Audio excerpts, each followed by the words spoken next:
Hi, how are you? Hello. Hello. Everyone. Hello. Hi. Hi, Hello. Alison. Good to see you. Hi. Hi. Hello. That's better. I can see you all now. Yeah, it's a bit slow with camera switching on.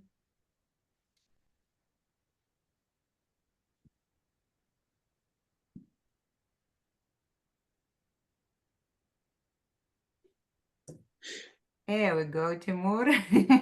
Oh, I can see Timur. Okay, I can see a very good hat. That's very good. Yeah. Right. We can see. All right, good to see everybody. I'll be admitting people as they come. We have a very special guest today, Thomas Taylor, who is the author of the series of this lovely books called An Eerie-on-Sea. Oh, you can see. Oh, here we go. That's better. And Timur, who is here as well, is a big fan of the books, aren't you, Timur? So he wrote to Thomas himself, and then I got involved, and here we go. We have Thomas here with us today. Thomas is going to talk to us about his books and inspiration, and maybe give us some tips on writing, because I think we have a few amateur writers here. And then if we have any questions, if that's okay, Thomas, we will ask at the end as well. Yeah, of course. Yeah. So I'm very, very happy to be invited. I'm very happy to come and see your school, the Svitlo School. And today I'm going to talk a little bit about my series of books, as you've heard, the Eerie-on-Sea mysteries that begin with this book, Malamander. And I'm going to tell you a little bit about how I was inspired to create this series of stories about a strange little seaside town. And I'm going to do that with the help of some weird and wonderful things that I've found that I'm going to show you. But I'm going to make sure also that there's plenty of time for you to ask me questions. And yeah, as you've heard, maybe I can give you some tips on writing and see what you need in those terms as well. But first of all, let me ask you, hands up so I can see on the screen, hands up here, who likes to go to the seaside? See a few hands. Most people usually put their hand up because, of course, it's very nice to go to the seaside, isn't it? Because maybe the sun is shining and you're having an ice cream and you're down on the beach and digging a hole in the sand, making a sandcastle. There are lots of fun things you can do at the beach. But hands up here, who likes to go to the seaside in the dead of winter? When the weather turns bad and sea mist creeps up the beach like vast ghostly tentacles. I can see a couple of hands half going up. Well, that's good because that means you're very brave, because all my stories, even though they're set by the sea, where you would expect it to be lovely and sunny and very nice, actually it's always out of season. It's always in the winter in my stories. The tourists have gone home, there's no ice cream to buy, and everything's a little bit spooky, because I think that's the most interesting time to go to the seaside. And I think that's a great backdrop for mystery stories. Now, on the seafront in Eerie-on-Sea stands the Grand Nautilus Hotel. And in the basement of the Grand Nautilus Hotel is the Lost and Foundry. And in the Lost and Foundry lives a 12-year-old boy called, now it'd be nice to see if anyone here knows, but I don't know whether I can ask you questions on the Zoom, but I know that I can see somebody there with their hand up. Are you able to tell me and turn your microphone on and tell me, or should I? I think his name is Herbert Lemon. That's it, Herbert Lemon, yes, or Herbie to his friends. And Herbie is the lost and founder. He's got to look after all the lost things that get handed in to the hotel and try and get them back to their rightful owners if he can. And to do this job, Herbie wears a very, very special, very smart uniform, and he's got to keep it smart, otherwise Mr. Mollusk, the hotel manager, gets cross with him. But probably the most important part of his uniform is his lost and founder's cap. Now, lost and founders are rare these days, and lost and founder caps are rarer still, but I have been able to get hold of a lost and founder cap to show you today. And I can see that I'm not the only one, that Timur has also got one, but I'll show you mine and he can show you his, if you can see him too. That there is a lost and founder's cap like Herbie wears. If you look at Timur, he's got the blue top as well. So he really does look like he's Herbie working in the Lost and Foundry. And so it's his job to look after all the lost things that get handed in. And one day, something extraordinary is handed in to the Lost and Foundry. But it's not someone at all. It's not something, it's someone.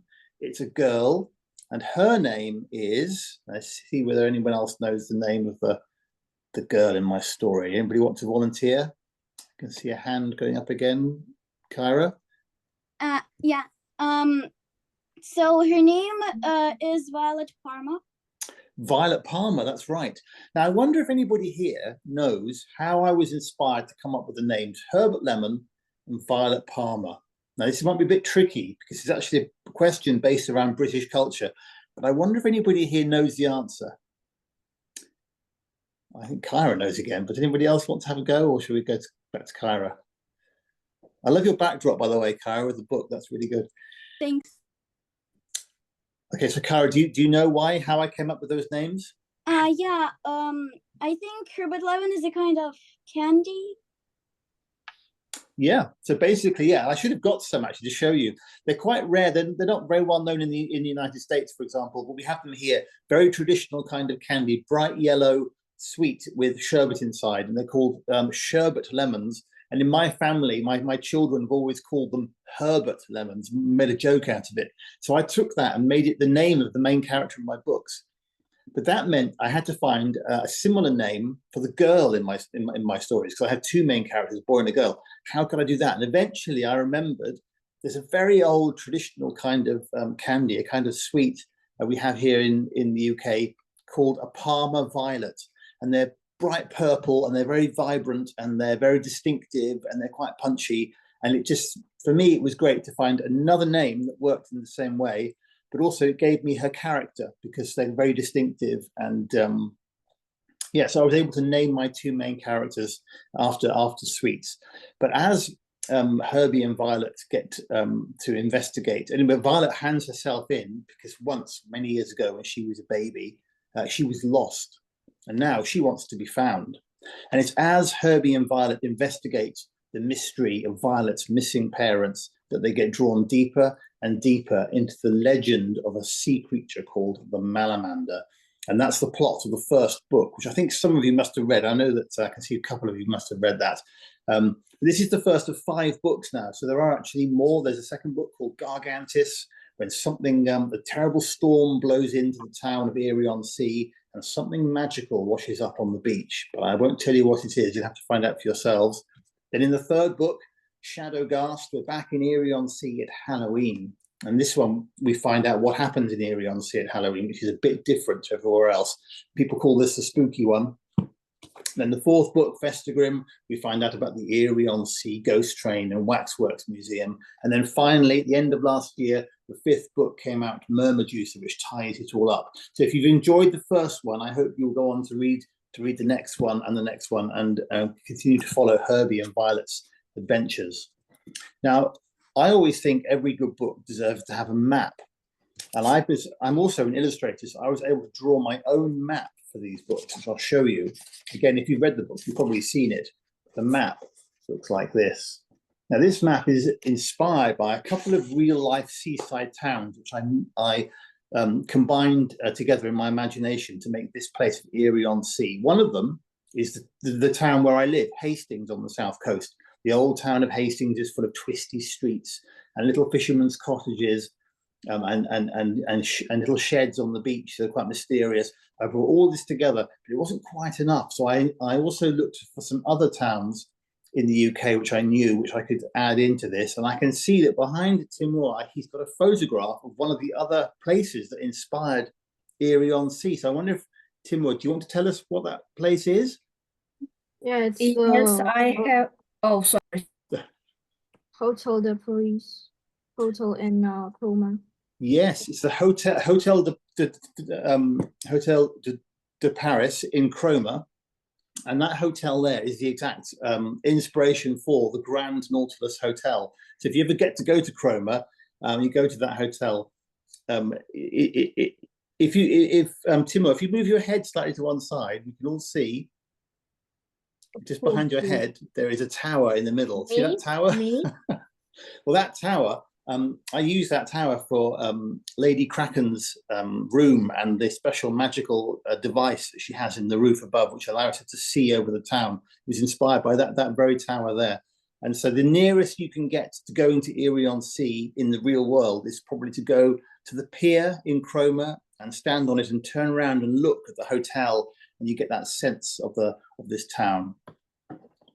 But there's one place on the map I'd like to talk a little bit more about before I go to your questions, and that is down here. There's a place called Mrs. Fossil's Flotsomporium. Now, I made up that word, Flotsomporium, because it made me laugh. But Mrs. Fossil is a beachcomber. Now, beachcombing is quite a big part of my life now because I live right by the sea. So I walk on the beach all the time. And beachcombing just means that you go down when the tide goes out and you see what the sea has left behind on the beach. And I found some pretty strange things over the years that have inspired these stories directly. And I'm going to show you a few of those things now. We'll see whether it works on the screen. It's a bit tricky, but I'll show them to you and explain how they inspired the story. So the first thing I'm going to show you is this. Now, it makes a nice sound. I'm try to hold it near the camera. Does anybody here know what I've got in this glass jar? Does anybody want to volunteer what I might have? I can't see anybody putting their hand up, so I could just tell you. I think it's like sea glass. Yes, Timo, yes, you're completely correct. It is sea glass. Let me get a piece of this out. I'll hold it up to the camera. The sea glass is a very interesting thing. It's a pebble made of glass. You must wonder why or how does a pebble come to be made of glass? You can see here it glows slightly in the light. It's really beautiful. It's actually the remains of an old bottle.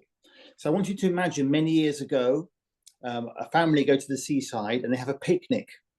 And because it's many years ago, they leave their glass bottle of lemonade, gets left on the beach, and it gets destroyed by the tide and rolled around and around, and eventually it becomes this beautiful gem of sea glass, which you can collect. You can pick this up and you can take it home and you can keep this if you find it. It's really beautiful. And that's what sea glass is. Lots of people collect it, but there is also a legend they tell about sea glass. And in the legend, they say that this thing in my hand is not just an old piece of lemonade bottle transformed by the tide, but actually nothing less than the tear of a mermaid. They call them mermaid's tears. And that process of something that's an old piece of trash that is transformed by the tide into this lovely little treasure, this gem you can keep, but it's also then transformed again by imagination into a story, a legend about a mermaid. That process is the process that inspired my story of things being lost, things being found, and the transformative power of both nature and the imagination. Let me show you something else. Now, I've shown you this piece of sea glass. I wonder if you know what's special about the sea glass that I have in this glass bottle. It's a bit of a tricky question to ask you. Does anybody have any guess what might be special about this? This one here is a bit different, much rare. I think they are kind of they light up when it's dark. Light up when the dark. That's a very good guess. Does anybody else have a guess? It's okay, I can tell you. So you're kind of right, because this sea glass is sea glass again, but this sea glass is made with a special ingredient because this sea glass contains uranium. Now, I wonder if you've heard of uranium. I'm sure you have. What's special about uranium is it's radioactive. Now, when I go into schools and I bring this glass bottle into the school and I threaten to take the stopper out, all the children start putting their hands over their heads because they half expect it to explode. Of course, it won't really explode. But there is something, because there's only very, very trace element of uranium in there, but it does do something very surprising when I shine a particular kind of light onto it. And that kind of light is this kind of light. And I wonder if anybody here knows what kind of light this is. I'm sure you do. Anybody want to have a guess? This kind of very strange light. Who wants to tell me? Ultraviolet. Ultraviolet, completely correct. Yes, UV light, ultraviolet. So what do you think is going to happen if I shine the UV light onto the uranium sea glass? Maybe that's when it will explode. Well, none of you are in any danger. Those were on Zoom. It will kind of like lights up the radiation. it will light up. Let's see. Somebody's already said it might glow in the dark. So let's find out. So I can't make this room too dark, but here we go. So I'm bringing the ultraviolet light closer to the uranium sea glass, and I don't know if you get the full effect of that on Zoom, but it glows in a very radioactive and quite strange way. And if you're reading my book and you wonder how I was inspired to give the malamander a crystal egg that glows in the dark, it's because of finding these on the beach. And I went down on the beach with a torch like this, and I shone it on the ground, and occasionally I found that something was shining back at me, and that was uranium sea glass. So it's quite an extraordinary thing to find. People used to make cups and saucers out of this in Victorian times, but I don't think they knew it would glow quite so brightly because nobody had a UV torch back then. But this is a kind of thing, it's science what's going on here, but it's like magic to me. So it inspired my imagination. Let me show you one other thing. Now, where I live, I can show you something even rarer, because there are only 2 places in the UK where you can find, if you go down to the beach at low tide, and you're very patient, and you know what you're looking for, you can find on the beach fossilized remains of dinosaurs. Now, one of those places is where I live, and I go down to the beach and I look quite a lot to try to find dinosaur remains, and I have a couple here to show you. Now, that there, let me hold it to the camera. Does anybody know what that could be? Anybody want to volunteer what I'm holding in my hand there? Found by me on the beach, checked at the museum and everything. Anybody have any guess what that could be? Can't see anybody, so I'm going to tell you. It's actually a piece of dinosaur bone. So this is the end of a limb, of the limb bone of a dinosaur, probably an iguanodon. So that's a 5 or 6 meter long giant reptile that used to live where I live now 135 million years ago. And I think you can probably imagine how someone like me who's writing about a sea monster would be pretty inspired to find a bone like this from a large reptilian creature that actually lived in reality where I live now. And it's pretty inspirational to find that. That's quite a great find to come home with in your pocket. So that's a bone. I have something else here, another dinosaur remain. Now, I wonder if anybody can guess what this is. Anybody want to have a guess? Again, found in the same location, also checked at the museum. It is also 135 million years old. Does anybody want to know? Anybody want to have a guess? No, I'll tell you. Some people think it looks either like dinosaur poop or like one of the parts connecting bones or something. So you're going for either dinosaur poop or a bone. It's not a bone. So I'll tell you. Does anybody else want to have a guess? Maybe shell. Maybe it's like from a sea urchin. Not a sea urchin. No, that's a good guess. It's not from the shell. Some people think it might be. It's not a tooth. No, that's a good guess. A little bit closer. I'm going to tell you, because what I have in my hand is actually nothing less than a genuine, real, 100% verified at the museum coprolite. It's a coprolite. Does anybody know what a coprolite is? It's dinosaur poop. Yes, so you were completely correct, Timur. That's what it is. And I found this on the beach. And the reason I show this to people is not because it is quite inspirational, but the reason it's inspirational is because even something as throwaway and wasteful as poop, if it's old enough and it's become fossilized after millions of years, it actually becomes quite valuable. It's the most valuable thing that I have of all my collection of beachcombing finds to show you. It's really hard to find, and it just goes to show how transformative nature can be. It's my treasure, and yet it's just dinosaur poop. So I hope that will, also show you how inspiring I find the beach to be. But I wonder, maybe I should see whether you have any questions for me, because I could just show you my collection all day. Does anybody here who's perhaps read the book, wants to know more about it, or hasn't read them and wants to know more about it, or wants to ask about publishing maybe? Anybody here have a question? Yeah, Timur, do you want to ask me? Is the 5th book the finishing book in the series? Yes. So for the moment, there are 5 books, and the 5th book is the one that kind of ties it all up. So, but I do have an idea for a sixth book, but at the moment, I'm not planning to write that just yet. But at some point, I would like to. But it wouldn't follow afterwards. It would fit in the middle of the series somewhere and be a bit different. But I do have an idea. Have you read all 5 books, Timur? No, I'm currently reading the 4th one. Oh, the 4th one. Okay. Well, I hope you enjoy that one. That's one of my favorites, that one, with the giant robot on it. This one. I'm very pleased to say, actually, that these books are also published in Ukraine, and the Ukrainian publisher recently told me they're going to publish. They've already published the first 3. They're going to publish the 4th and 5th as well. So I'm very, very happy that the whole set is going to be available in Ukrainian as well as in English. So I'm very happy about that.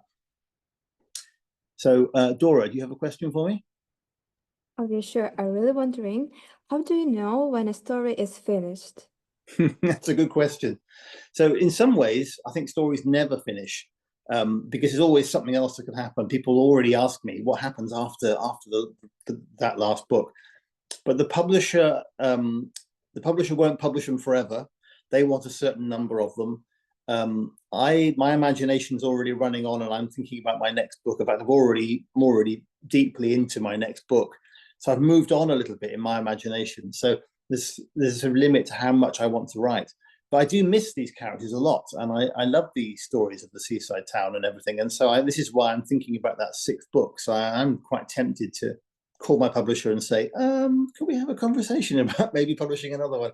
But for the moment, I have to decide this is where it's finished. And I think as a tip for writers, if anybody here is writing their own book, it's always a good idea to finish a little bit earlier than your audience maybe would like. Don't drag on the ending.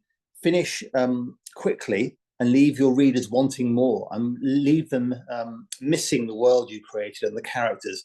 Because it may seem cruel, but it's better. It heightens the whole story and the value of the story if you get out of the story quick and leave them wanting more. Thank you so much. Thank you.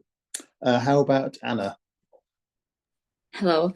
Hello. I was wondering, what really caused you to really write your own book? What did you feel when you decided to write your first book? How did you know that, oh, well, that's the time I want to write my first book?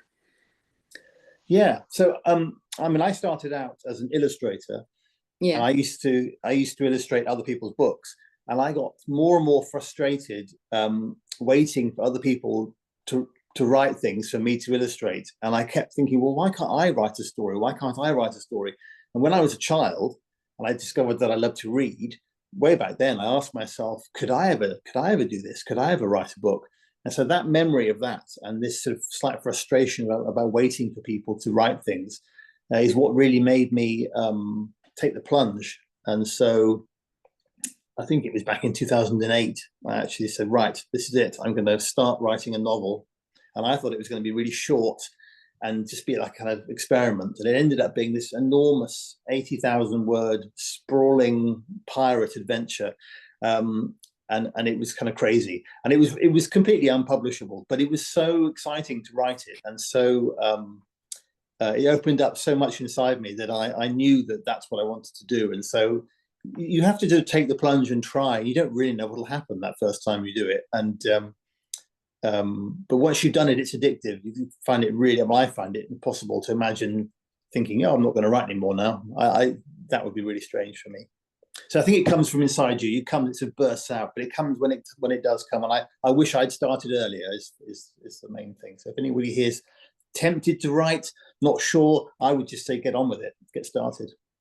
And you have you always have this flow of imagination coming that you want to write about.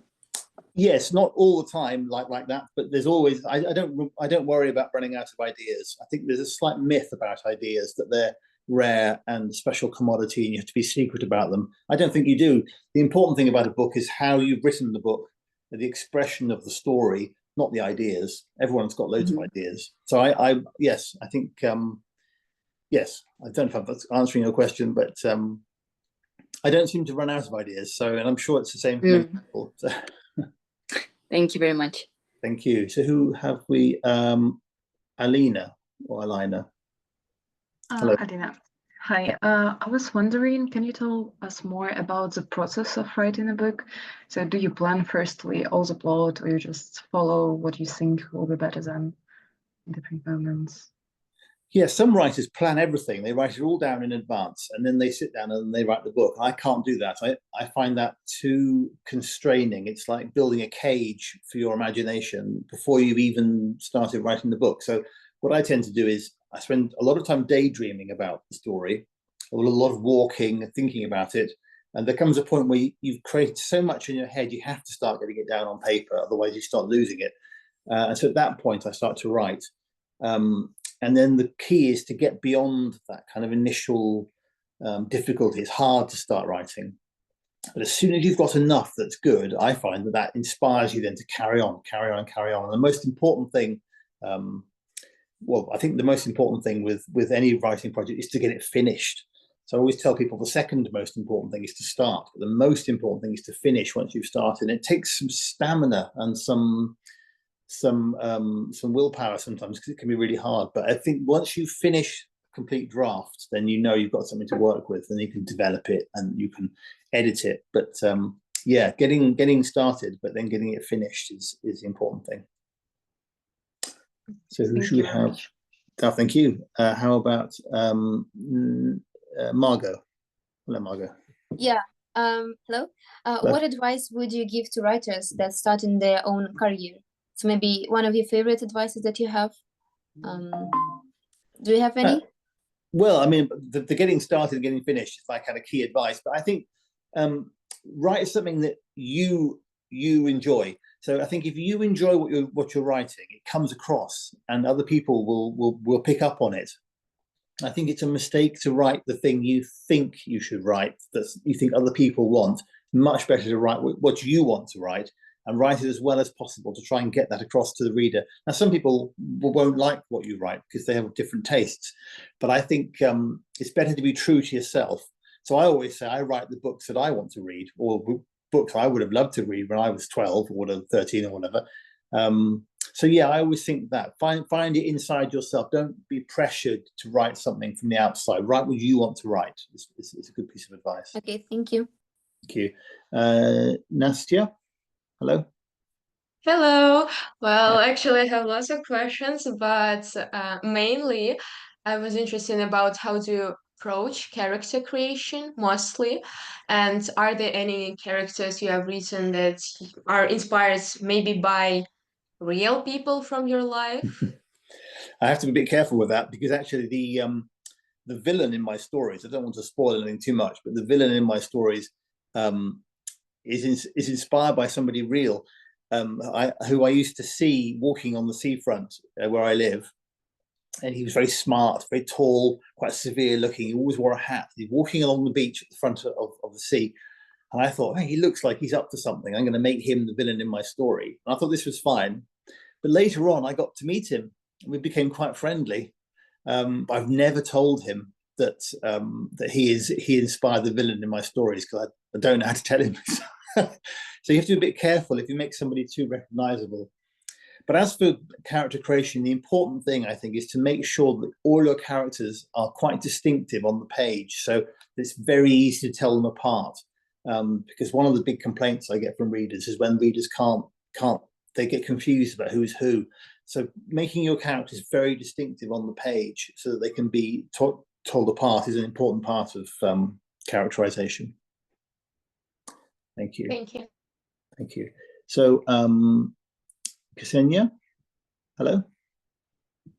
Hello, very nice to meet you. So I was just wondering how does your creative process look like? So it might be weird, but I was wondering whether you have special rituals or routines or favorite places where your inspiration strikes, because I love writing poems. This is something different. But when I used to live in Ukraine, there was this coastal town in the east of Ukraine. I would just always go to the beach, and I don't know why. I felt like this was the place to be, and I always wanted to write it there. And now when I'm studying, I just put a rain sound.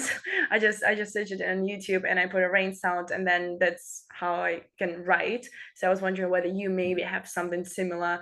Yeah, how do you concentrate? How do you actually go into this process of writing?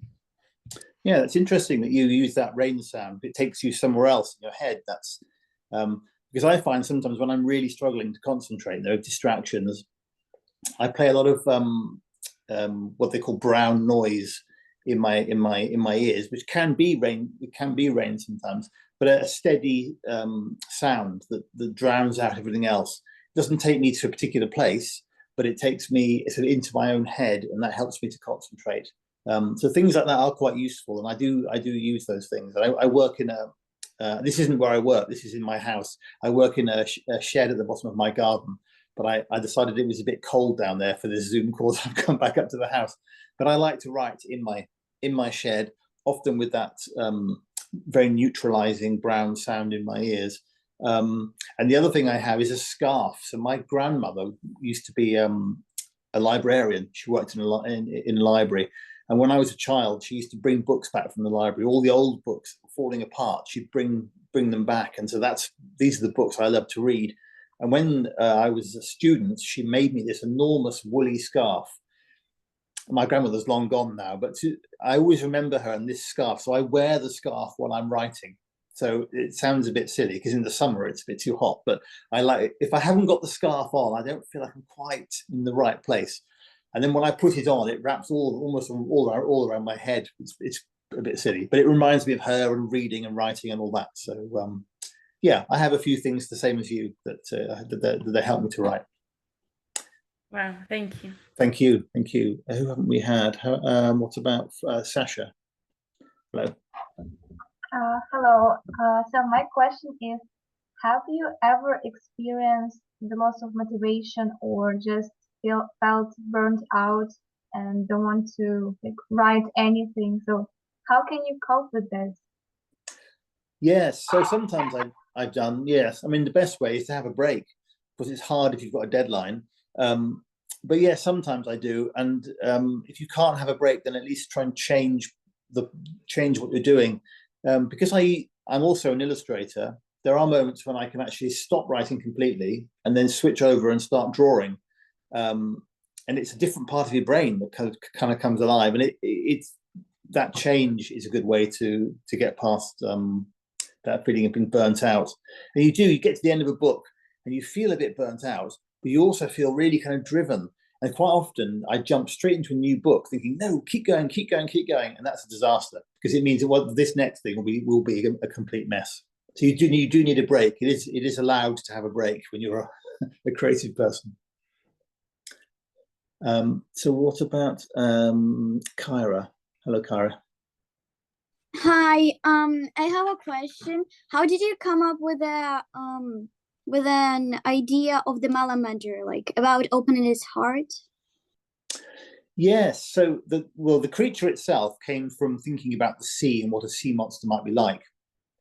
But the issue with his heart, I wanted him to have a vulnerability, and I wanted it to be something that we could all relate to. And even though it seems quite extreme, he has to open his heart. There are sea creatures in the real world that can sense over great distances sounds and also blood in the water, like sharks can. So I was trying to think of something that would work as a sea monster, sea creature, and the idea that his heart could be heard over great distances by the mate that he's searching for seemed quite a romantic idea to me, but also one we could sort of relate to. So the Malamander was quite hard to get right. It took a lot of thinking about, but yeah. So how about Anna? Hello, Anna. Hi, I want to ask, how much time does it take to write a book? How much time? So in my case, Malamander took 2 years to write, but I wasn't working on it the whole time. I was working on it in bits here, bits there, in the background, because I didn't know it was going to be published. But as soon as it was published, as soon as a publisher took it, they said, well, that's fine, 2 years, but you can't have 2 years for each book. So I only have 9 months to write the others. And 9 months seems like a long time, but actually you've got to write the whole story as first draft, then revise the whole story with an editor. There's a lot of waiting time then. And then I do lots of drawings as well. So that 9 months disappears pretty quickly. But the answer is 9 months. I don't want to miss anybody out. So what about Dora? Thank you. So I'm really wondering, do you read readers' review of your works and how do they affect you? I don't usually look for reviews of my books because I don't think it's going to help me. The book's already written, it's already published, I can't change anything. But it is sometimes useful. So sometimes my publisher will say, you should read this review, and they'll send me one. So those are the ones I might read. But negative reviews probably aren't going to help me. They're more likely to make me a bit lose confidence. So I tend not to look at them. I think reviews are messages written by readers for other readers. They're not really for the writer, I don't think. Well, they can be. I know they can be. But reviews on a place like Goodreads, for example, I think Goodreads is a place for readers, really. I don't think writers should be on there looking at everything. I think it's not a good idea. So that's how I cope with it. I don't look. Thank you. Thank you. So, Alisa, hello. Hello, nice to meet you. What was your favorite book in your childhood and maybe author? My favorite book. So I get asked this quite a lot, and I find it quite hard to answer because I remember loving quite a few books, but there's one book in particular which really sticks in my memory, and that's The Hobbit by J.R.R. Tolkien, which I'm sure you've probably heard of, which I loved, and it was the first novel, quite a long novel, which I'd ever read. I can't remember how old I was, 10 or 11 or something. And it was quite hard for me to read it. And I got to the end and I just couldn't believe I'd read this book. I couldn't believe this whole world was contained in these 2 pieces of cardboard. And I also felt very sad to have finished it, but I also realized I could just turn it over and start again. And so I still remember that very, very vividly. And so in many ways, I will say that's my favorite book, but it wasn't really my favorite, but it stuck with me as a memory.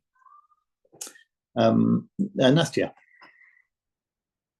Yeah, so I have the second question. I was wondering, how do you collaborate with illustrators when creating a book? Because sometimes it can be tough, because only you can understand the true characteristics of the character inside out. Because, well, I was also writing a very unprofessional book. But like I found it very tough to understand my character also. Like I needed lots of time to, I don't know, to do a research maybe, or to and so how can you also maybe manage to, I don't know, to say to your illustrators that, okay, that is my character, and the character should be like that, and the scene should be like that, and so on. Because like it can be very hard, and some people are just drawing everything by themselves. So yeah, my question is that. So normally I work with an art editor at the publisher who works with the illustrator. But of course, I'm also an illustrator quite often. So in that case, it's much easier. I just draw what I want. But for the covers of books, for example, my series here, I've done all the drawings inside, but I don't do the cover art. Someone else has done that because I don't feel like I'm quite as confident these days with color. And so I have to trust him. I trust, his name is George Ermos. And I think it's pretty amazing what he's done. I mean, for example, this yellow sky, I don't think I would have thought to have a yellow sky like that, but it works really well with the books. So you have to have an element of trust. But also in my case, because I can draw, I often send in drawings anyway, even if they ask for them or not.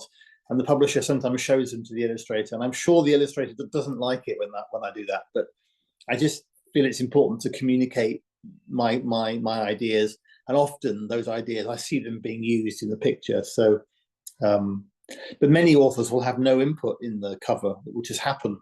And that can be a bit frustrating. Thank you. Thank you. So, Alina or Alina? Alina? Yeah. One more question. I was wondering, as you're an illustrator and writer at the same time, have you ever thought about creating a comics or something like that to combine both of the things? Yes, I have actually done a comic book. I just did the illustrations. So I did the art for a comic book with a writer friend of mine. And it was hard work. So it's actually very hard work to produce all that artwork. If you imagine how long it takes to write the word elephant, and then imagine how long it takes to draw the elephant, you can see there's a huge, it's not the same sort of thing at all. So somebody's asked me whether I would turn the story Malamander into a comic book, and I said I just can't draw all of that now. I just don't want to do that now. So it's heavy commitment of work, but I'd love to see it if someone else did it. That would be good. But so Sophia. Hello, nice to meet you. And Nice I to meet want you. to ask you, so how do you read your book? Like, do you write a few pages every day, or you can write a half a book just a day? And also, I want to ask, have you ever lost the desire to write for a long time?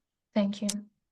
Thank you. Well, I haven't lost the desire to write for a long time. Ever since I started trying, I've wanted to do this. So that doesn't seem to be a problem. In terms of how much to write, I tend to be very, I tend to revise what I'm writing as I go. That's quite a slow way of doing it. But I try to write 500 words to 1,000 words a day that are good. That means probably writing maybe 2,000 words and deleting half of it. But I like to make a daily progress like that. And I think if too much time goes by and I haven't progressed, that starts to become a bit of a problem. But it's more important, I think, to keep writing than to write lots. So if you can write, even if it's just 250 words a day over a week, you've picked up quite a bit. So I think consistency is better than quantity. So Maria, and then we'll come to Timur again. I have a question. Do you read other books while you writing your own, or you just focus on work? I read all the time, so I think it's important to keep reading. I think some authors say they don't want to read anybody else's work because they don't want to be contaminated. They want their own ideas to come through. I'm not really convinced by that. I think it's just important to keep new ideas flowing in and to see what other people are doing and just enjoy reading, enjoying that imagination, that voyage into somebody else's imagination. So yeah, I read all the time. Timur, over to you. Yeah, I wanted to ask if you were always sure about being an artist or a writer, or maybe like a long time ago you wanted to be something else. Yeah, I kind of did. So if you went back to when I was probably about 10 and asked me then what I wanted to do, I would have told you I wanted to be an archaeologist or maybe even a paleontologist. I was really fascinated by history and by digging up the past. I didn't follow that, but it always seems to turn up in my stories, ancient history and the past, and finding things and all of that sort of finds its way into my fiction anyway. But yeah, I was very interested in archaeology and things. Kara. Okay, Thomas. I think maybe last question. Okay. We can carry on forever. Okay. Okay, so how did you come up with the name of the town, Eerie-on-Sea? Okay, that's a good question. So I wanted to have, because there's a big difference between the town in the summer and the town in the winter. And I wanted to show that in the name of the town. And I needed to find something where once the storms came in, some letters would blow off the sign of the name of the town, and it would change the meaning. And it took a long time to find that. But Eerie-on-Sea in the summer is called Cheery-on-Sea. So it sounds nice and summery. And then the storms come in and the letters C and H blow off, as they always do in November, and you're left with Eerie-on-Sea for the winter. And it was harder than I thought to actually find something like that, but I did find it in the end. So thank you for that question. That's very creative way.